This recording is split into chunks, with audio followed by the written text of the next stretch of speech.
ধরনের নারী নির্যাতনের যে ঘটনা, সেখানে শাসক দলের যদি একটা যোগাযোগ থাকে, তাহলে সেখানে সুবিচার পাওয়া, ন্যায় বিচার পাওয়া অন্তরায় হয়ে দাঁড়ায়। হয় দীর্ঘসূত্রিতার জায়গায়, না হয় সেখানে কোনো না কোনোভাবে হাসাব করার চেষ্টা হয়। তাহলে সেই জায়গা থেকে আর্যিকর আন্দোলনে আমরা বলেছিলাম যে এই ঘটনার পিছনে মোটিভ কী ছিল, কেন এই ধরনের ঘটনা ক্যাম্পাসগুলোতে ঘটবে।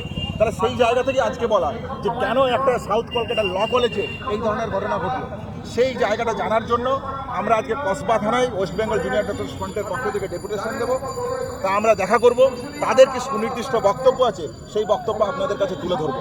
আমরা মনে করি যে গণ আন্দোলনে একমাত্র পথ, এই পথের মাধ্যমে যদি সমান্তরাল প্রতিরোধের মাধ্যমে অন্যায়ের বিরুদ্ধে প্রতিবাদের পক্ষ থেকে যদি একটা চাপ সৃষ্টি করা যায়, তাহলেই স্বচ্ছ নিরপেক্ষতার তদন্তের মাধ্যমে প্রকৃত দোষীদের শাস্তি হওয়া সম্ভব বলে জেডিএম মনে করে।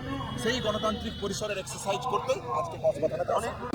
বাংলা হান্টের আরও খবর দেখতে নজর রাখুন। বাংলা খবর মানেই বাংলা হান্ট।